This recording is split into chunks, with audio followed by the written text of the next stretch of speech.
सबसे पहले तो आप सभी को सावन के महीने की बहुत बहुत शुभकामनाएं। आज इस सावन स्पेशल में मैं एक ख़ास वीडियो आपके लिए लेके आई हूँ, जिसमें हम जानने वाले हैं कि हमें सावन के महीने में कौन सी चीज़ें खानी चाहिए, कौन सी निषेध होती है, मतलब हमें नहीं खानी चाहिए ये सावन के महीने में।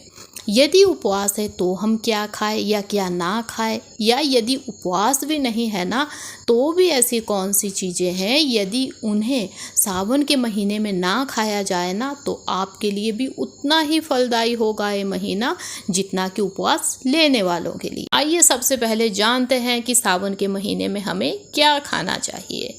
सबसे पहले तो हमें सात्विक भोजन खाना है, जो सबसे बढ़िया होता है सावन के महीने में खाए जाने वाली चीज़ों में। उसके बाद हमें फल खाने हैं। फल हम कोई से भी खा सकते हैं, सब फायदेमंद होते हैं।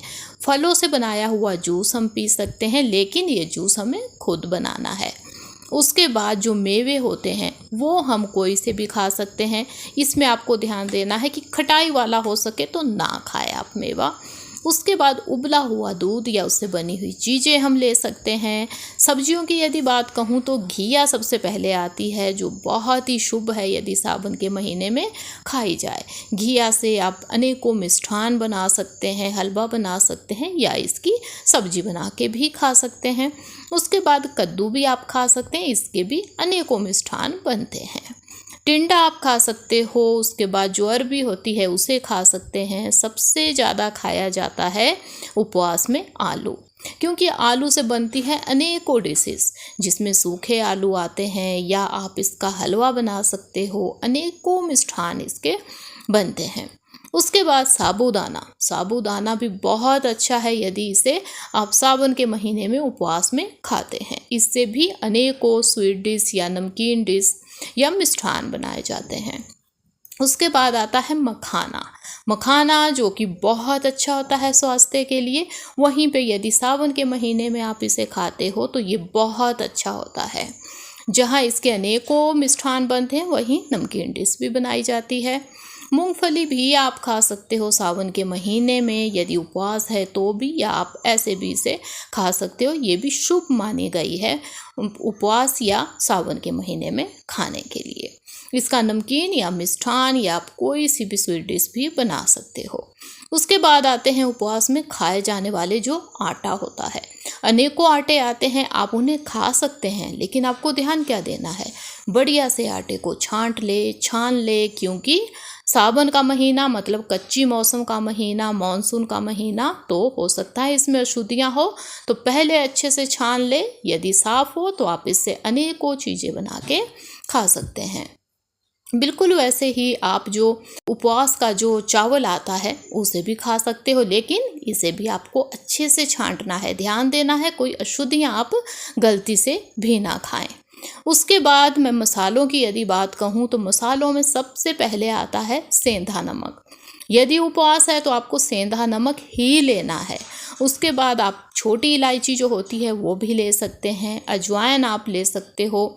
जो जीरा होता है जिसे क्यूमन सीड्स कहते हैं वो भी ले सकते हो। दालचीनी भी खाई जा सकती है। ये सभी चीज़ें आप उपवास में भी ले सकते हैं।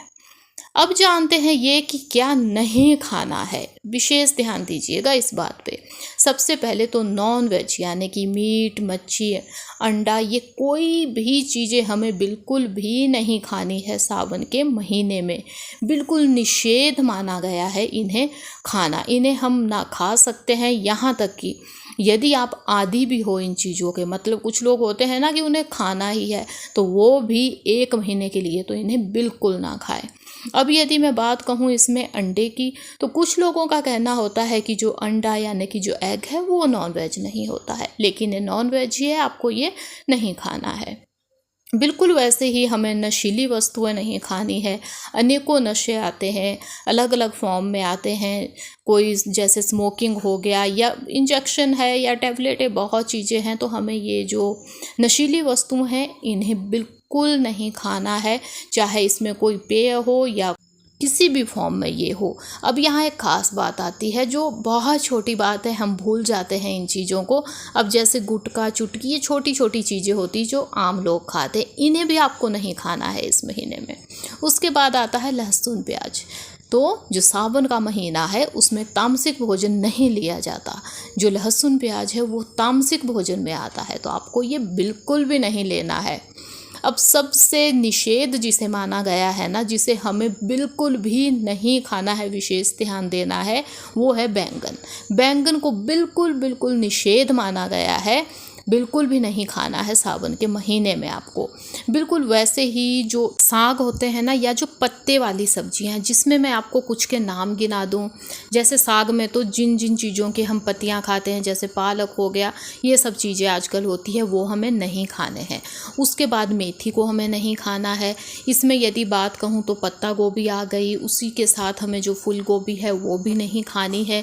ये कुछ वो सब्जियां हैं, या इसके साथ साथ जो पत्ते वाली सब्जियां, वो आपको बिल्कुल नहीं खानी है।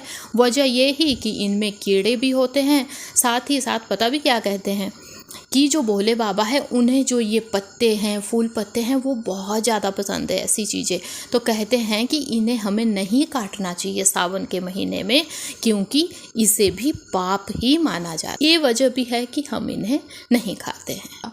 बिल्कुल वैसे ही हमें जो टमाटर है वो भी नहीं खाना है, क्योंकि खटाई को भी निषेध माना गया है सावन में। जो कच्चा दूध होता है वो बिल्कुल नहीं खाना है, हमें बिल्कुल नहीं पीना है। चाहे उससे बनी हुई जो वस्तुएं होती है, अनेकों चीज़ें बनती है कच्चे दूध से, वो हमें नहीं लेनी है, इसे भी निषेध माना गया है। वजह इसकी यदि मैं कहूँ, क्योंकि जो दूध है, कच्चा दूध, उससे अभिषेक किया जाता है भोले बाबा का या शिवलिंग का, इसलिए कहते हैं कि हमें ये नहीं पीना चाहिए। बिल्कुल वैसे ही जो दही होता है, दही को भी बिल्कुल निषेध माना गया है, ये भी नहीं लेना है आपको। साथ ही साथ जो पैकेट बंद जैसे जो चिप्स आते हैं वो हमें नहीं खाने हैं यदि आपका उपवास है, क्योंकि इनमें वैसे तो आलू से बने होते हैं ना, लेकिन हमें क्या पता इसमें क्या चीज़ मिली हो, तो इसे नहीं खाना है। बिल्कुल वैसे ही जो डिब्बा बंद, पैकेट बंद जो जूस आते हैं, उन्हें भी हमें नहीं लेना है यदि आपका उपवास है, तो विशेष ध्यान दीजिएगा। इसमें कोई भी अशुद्धियाँ, कोई भी मिलावट हो सकती है, तो गलती से भी ये मत लीजिएगा। बिल्कुल वैसे ही जो सफ़ेद नमक होता है ना, जो हम खाते हैं डेली, वो भी नहीं खाया जाता है उपवास में। तो कहने को तो बहुत सी ऐसी चीज़ें हैं, लेकिन जो मेन चीज़ें हैं वो आज मैंने आपको बताई कि हमें क्या खाना है, क्या नहीं खाना है। यदि आप इन चीज़ों का ध्यान देते हैं ना, तो जो आप उपवास लेंगे वो बहुत ही एक मांगलिक उपवास होगा, एक बहुत ही शुद्ध उपवास होगा।